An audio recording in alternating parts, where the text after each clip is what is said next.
بسم اللہ الرحمن الرحیم۔ کل نماز کے فرائض میں سے پہلا فرض پڑھا تھا تکبیر تحریمہ۔ اس کے 6 فرائض باقی ہیں۔ سب سے پہلا جو ہے وہ کل بیان کر دیا گیا تھا، آج بھی اس کو بیان کر دیتے ہیں کہ تکبیر تحریمہ وہ تکبیر ہے جس سے نماز کی ابتدا ہوتی ہے، نماز کی شروعات ہوتی ہے، اور انسان باقی کاموں سے، باقی معاملات سے جدا ہو کر نماز کے لیے اللہ تبارک و تعالیٰ کی بارگاہ کے اندر ہاتھ کھڑے کرتا ہے۔ دوسرا فرض ہے قیام کرنا، مطلب قیام کرنے کا یہ ہے کہ انسان سیدھا کھڑا ہو بالکل، تو اسی وجہ سے ہاتھ باندھ کر سیدھا کھڑا ہونا یہ قیام ہے، یہ نماز کا دوسرا فرض ہے۔ اسی طرح قرات کرنا مطلقاً ہے، لیکن اس کی حد کہاں ہے، کتنے تک ہے، کتنی قرات کرنی ہے، یہ ہمیں احادیث مبارکہ بتاتی ہے۔ حضور صلی اللہ علیہ وآلہ وسلم نے فرمایا سورۃ فاتحہ اور 3 چھوٹی آیات، مطلب چھوٹی سے چھوٹی آیات کیا ہو سکتی ہیں؟ انا اعطیناک الکوثر فصل لربک وانحر ان شانئک ھو الابتر۔ اگر اس سے بھی چھوٹی 3 آیات ہیں جس کا مطلب اور مفہوم بالکل سامنے واضح ہو، جس طرح ایک چھوٹی آیات ہوتی ہے اس کا ترجمہ مکمل ہوتا ہے، اسی طرح دوسری آیات ہوتی ہے چھوٹی سی، اس کا ترجمہ مکمل ہوتا ہے جو مفہوم بیان ہو رہا ہوتا ہے۔ اسی طرح تیسری آیت اگر چھوٹی آیت، سب سے چھوٹی آیت ہے اور اس کا بھی ترجمہ مفہوم مکمل ہو رہا ہے، یہ چھوٹی 3 آیاتیں سورۃ فاتحہ کے ساتھ ملانا، اس کو قرات کہتے ہیں۔ اسی طرح سبحانک اللہم و بحمدک و تبارک اسمک و تعالی جدک ولا الہ غیرک، یہ اللہ تبارک و تعالیٰ کی حمد ہے، ثنا ہے، اللہ تبارک و تعالیٰ کی تعریف ہے۔ حالانکہ پوری نماز ہی اللہ تبارک و تعالیٰ کی تعریف میں ہے، پوری نماز ہی اللہ تبارک و تعالیٰ کی حمد ہے، پوری نماز کے اندر ہی اللہ تبارک و تعالیٰ کے لیے ہم حمد کرتے ہیں، ثنا کرتے ہیں، اللہ تبارک و تعالیٰ کی بڑائی بیان کرتے ہیں، اللہ تبارک و تعالیٰ کی عظمت اور شان کو بیان کرتے ہیں، اللہ تبارک و تعالیٰ کے ساتھ کلام کرتے ہیں، گفتگو کرتے ہیں۔ لیکن یہ خاص ہے قرات کرنا اللہ تبارک و تعالیٰ کی نماز کے اندر، یہ نماز کے فرائض کے اندر یہ خاص ہے قرات کرنا، سورۃ فاتحہ سے لے کر چھوٹی 3 آیاتیں قرآن مجید میں سے کوئی بھی ملانا، یہ تیسرا فرض ہے نماز کا قرات کرنا۔ اسی طرح چوتھا فرض ہے رکوع کرنا۔ کل میں نے بتا دیا تھا، خواتین کا رکوع کرنا تھوڑا سا جھکنا ہے تاکہ وہ پتہ چلے کہ وہ قیام کی حالت میں نہیں ہے، رکوع کی حالت میں، اور مرد کا جو ہے وہ مکمل جھکنا، اتنا جھکنا کہ اس کی کمر بالکل سیدھی ہو جائے، کمر اتنی سیدھی ہو جائے کہ اس کا سر اور پیٹھ بالکل برابر ہو۔ یہ فقہ کی کتابوں میں لکھا ہے کہ اور مرد کا رکوع کرنا اس طرح ہوتا ہے۔ جب باقی مسائل آئیں گے نماز کے اندر، اس کے اندر بھی ذکر کریں گے، لیکن فقط آج اتنا سمجھ لیں کہ رکوع کرنا اس طرح ہوتا ہے۔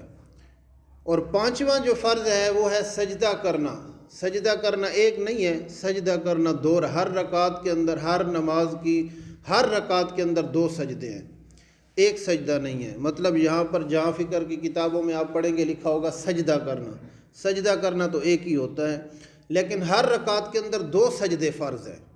ایک فرض اگر ہم نے ایک رکعت ادا کی اور ایک رکعت کے اندر ایک ہی سجدہ کیا تو وہ رکعت مکمل نہیں ہے۔ سجدہ تو ہو جائے گا، جو کتابوں کے اندر لکھا ہے، جو چیز ہم پڑھ رہے ہیں کتابوں کے اندر یا حدیث مبارکہ کے اندر کہ سجدہ کر لیا ہم نے اور ہمارا فرض پورا ہو گیا، لیکن سجدہ ایک نہیں ہے، 2 سجدے ہیں۔ اسی طرح چھٹا جو فرض ہے نماز کے اندر وہ ہے قعدہ اخیرہ کہتے ہیں آخری بار جب ہم تشہد پر بیٹھتے ہیں۔ ایک ہوتا ہے درمیان والا تشہد، اگر 3 رکعت کی نماز ہے، درمیان والا تشہد عبدہ و رسول تک پڑھ کر پھر کھڑے اللہ اکبر کر کے کھڑے ہو جاتے ہیں، پھر اس کے بعد تیسری رکعت پڑھتے ہیں، تیسری رکعت کے بعد پھر بیٹھ جاتے ہیں، اس کو قاد اخیرہ کہتے ہیں 3 رکعت والی نماز کے اندر۔ ہاں 4 رکعتوں والی نماز ہے تو اس کے اندر ہم 4 رکعتوں کے بعد جب بیٹھتے ہیں التحیات للہ والصلوات والطیبات، اس جگہ سے شروع کرتے ہیں، یوم یقوم الحساب تک پڑھتے ہیں۔ پڑھنا واجب ہے، بیٹھنا فرض ہے۔ نماز کے اندر جو قادہ اخیرہ ہے اس کو تشہد کو پڑھنا ایک الگ فعل ہے، ایک الگ کام ہے، اور بیٹھنا ایک الگ کام ہے۔ تو بیٹھنا فرض ہے، اس کے اندر تشہد پڑھنا یہ واجب ہے۔ تو یہ واجبات کے اندر بھی میں دوبارہ بتا دوں گا کہ نماز کا جو قادہ ہے اس کے اندر دونوں جو قادے ہیں یہ پڑھنا واجب ہے، اور آخری قادے پر بیٹھنا یہ فرض ہے۔ اسی طرح 7واں فرض ہے نماز کا خروج بسنعہ۔ خروج بسنعہ کیا ہے کہ سنت طریقے سے نماز سے باہر نکلنا۔ سنت طریقہ حضور صلی اللہ علیہ وآلہ وسلم نے بتایا ہے کہ سلام پھیرو، السلام علیکم ورحمۃ اللہ، السلام علیکم ورحمۃ اللہ، یہ طریقہ ہے نماز سے باہر نکلنے کا۔ تو جو حضور نبی اکرم صلی اللہ علیہ وآلہ وسلم نے ہمیں نماز سکھائی ہے وہ سب سے اعلیٰ اور وہی بہتر نماز ہے، کیونکہ اسی طریقے کے ساتھ ہم نماز پڑھیں گے تو ہماری نماز بھی اللہ تبارک و تعالیٰ قبول فرمائیں گے۔ تو خروج بسنعہ، ویسے سلام پھیرنا بھی لکھا ہوا ہے، لیکن سلام پھیرنا بھی وہی چیز ہے، اور حدیث مبارکہ کے اندر مثال کر سنت طریقے سے نماز سے باہر نکلنا بھی لکھا ہوا ہے، اور سنت طریقے سے باہر نکلنا کیا ہے؟ وہی سلام ہے، السلام علیکم ورحمۃ اللہ، السلام علیکم ورحمۃ اللہ۔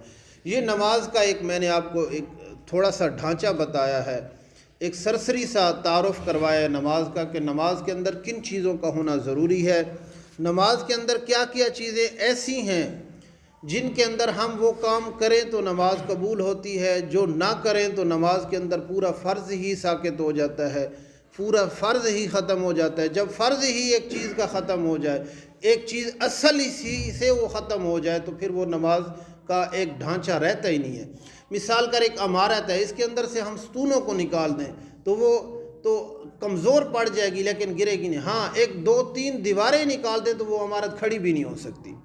اسی طرح ایک چیز کے اندر ایک اللہ تبارک و تعالیٰ نے جو چیزیں ہمیں عبادت کے لیے بتائی ہیں، جیسے الصلاۃ و عماد الدین، نماز دین کا ستون ہے۔ اب دین کے اندر سے بالکل نمازوں کو ہی نکال دیں تو وہ دین کیسے قائم رہے گا؟ تو نمازیں اس کا ایک حسن ہے۔ اسی طرح جس طرح عمارت کے اندر ایک اس کے مینار، اس کے ستون، اس کے ایک حسن ہوتے ہیں، یا اس پہ قائم ہونے والی جو اس کا ڈھانچہ ہوتا ہے اس پہ قائم ہوتی ہے، تو وہ اصل سے وہ چیز ہی نکال دے تو وہ کیسے قائم رہے گی؟